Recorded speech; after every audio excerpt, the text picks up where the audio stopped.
Hello, and welcome to my channel. Today we will recap a 2015 romantic drama film about a teenage boy who falls in love with his teacher, a married woman with a daughter, and how they both become intimate. Stay with us until the end of the video to learn more about the movie.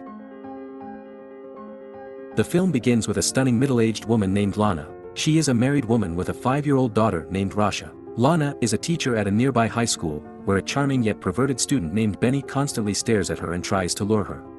His only task at school is to sit and look at Lana, which makes her uncomfortable. She tries her hardest to ignore him, but the way he looks at her seduces Lana, and she gives in to her girlish desires. However, Lana is perplexed about how to make contact with Benny because he is just her student. The following morning, she distributes the test papers to each student, provides instructions, and gives them the go-ahead to finish it. She sits in her chair and observes that everyone is writing except Benny, who is staring at her as he always does. She tries to overlook him but fails and gives him a little glance. After conducting the exam, Lana goes to pick up Rasha from school. She notices Benny playing with his dog nearby. She can't help but gaze at him for a few moments before driving away. The following morning is class presentation day. Lana's student Jeremy is giving a presentation when two girls begin laughing while watching a movie on a phone. Because they are disturbing the entire class, Lana warns them to put the phone back in the bag and focus on the presentation, but they don't care. Lana, enraged, orders the student to hand over her phone. Valerie, the girl, has no choice but to give Lana her phone, which she does but addresses Lana as a witch. Hearing this, the entire class bursts out laughing. This enrages Lana even more, and she yells at Valerie, threatening to report her to the school authorities. During the tea break, Lana sees through a window that Benny is berating Valerie and has thrown everything out of her bag. Furthermore, he carries her bicycle and throws it away. Lana realizes he is mistreating Valerie because she disrespected her in class. He discusses it with her fellow teacher and tells her what she thinks of Benny. Hearing Lana's sentiments about Benny, the teacher becomes perplexed. Lana realizes that her conversations have puzzled her, so she tells her that she doesn't need to worry about it and that she can handle the situation herself. She decides to confront Benny and ask him why he behaves in this way. The following day, after class, she summons Benny to the classroom. Benny inquires as to why she called him after class. She responds that she is concerned about him and wants to know if he is having any problems, to which he does not respond. She continues to say that she witnessed him mistreating Valerie, but he shouldn't do that. She puts her hand on his leg and asks if he needs her assistance. Benny interprets it as a green signal from his crush and begins grinning as he watches her hand. Lana quickly withdraws his hand. Benny advises her to be open and honest with him about her desires. She responds that all she wants from him is good grades because they are important for his future. Benny tells him to stop lying and to explain why she called him. Lana does not reply and tends to leave the class, stating that she has a meeting. Before she exits the classroom, she advises him to think about what she said. Although she has not confessed her feelings to him, she is now completely wowed by him. She takes a walk to clear her head but still finds it difficult to stop thinking about Benny. The following morning at school, after class, she notices no one nearby, and Benny's bag has fallen on the floor, so she grabs it and places it on the desk. She opens the bag and takes out Benny's sweater. She starts sniffing it seductively while fantasizing about having sex with Benny. After a while, she puts the sweater back into the bag and goes to the restroom.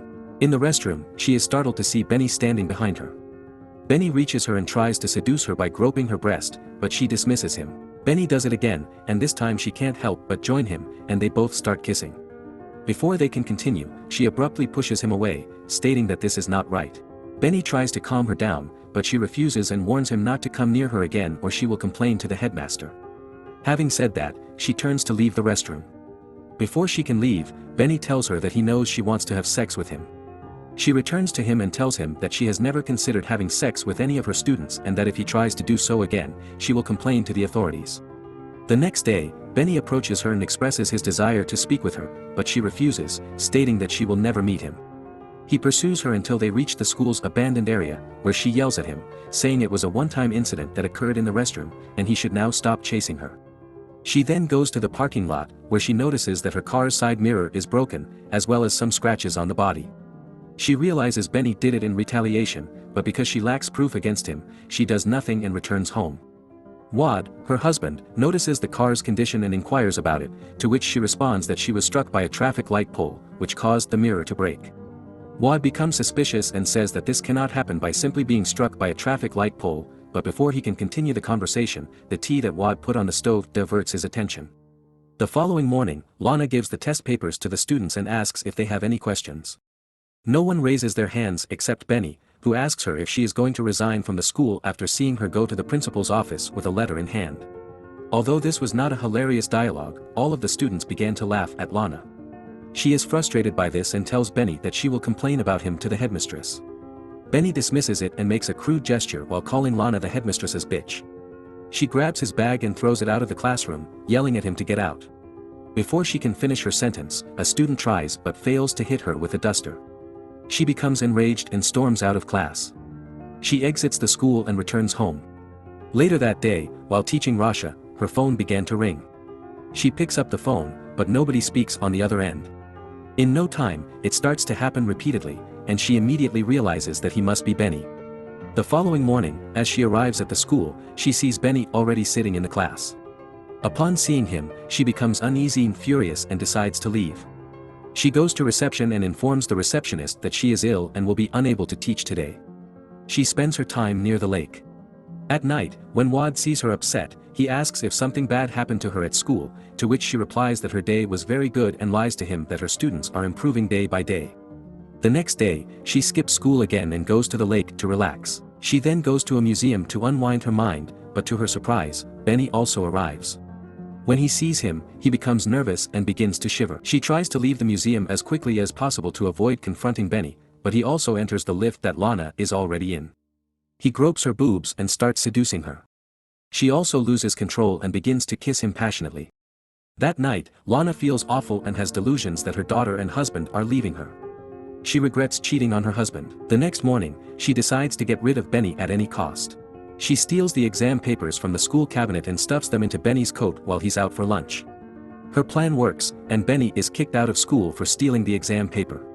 Even though she succeeded in getting rid of Benny and there is no one else at school to make her life miserable, she can't stop thinking about him and begins to miss him. Day after day, he grows accustomed to Benny's absence. One day, while shopping at a bookstore, Rasha begins to insist that Lana buy her a stuffed animal, but she refuses, stating that they must buy books. Following this argument, she begins to look for books nearby but realizes Rasha is missing. She searches the bookstore for her but can't find her. She calls the cops for assistance and asks the bookstore administration to allow her to watch the CCTV footage. While watching the CCTV footage, she is surprised to see that Benny was also present in the bookstore, sneaking on them. Things worsen when she notices Rasha leaving the bookstore and Benny following shortly after. She bursts into tears upon realizing Benny had kidnapped her but then receives a call from Wad informing her that Rasha has arrived home. She thanks the bookstore staff and departs for home. While sleeping at night, she begins to sense the presence of someone else in her home. She's terrified, thinking it's Benny. Furthermore, the door began to make noise due to the wind, heightening her fear. As she closes the door, the noise fades. After closing the door, she begins to fantasize about having sex with Benny. In her dream, she does everything she wanted to do with Benny and falls asleep. The next morning, Wad wakes her up from where she was sleeping and gives her a bear hug. She is now so exhausted that even though Benny has been dismissed from school, she is still super scared of him and can't stop thinking about him. After some time, she makes her way to Benny's house in her car. She parks her car a short distance away from his house and begins waiting for him. Later on, Benny rides his scooter out of the house. She begins to follow him until they arrive in a desolate area of the city. There, she speeds up her car and whacks into Benny's scooter to finish him off and get rid of him completely.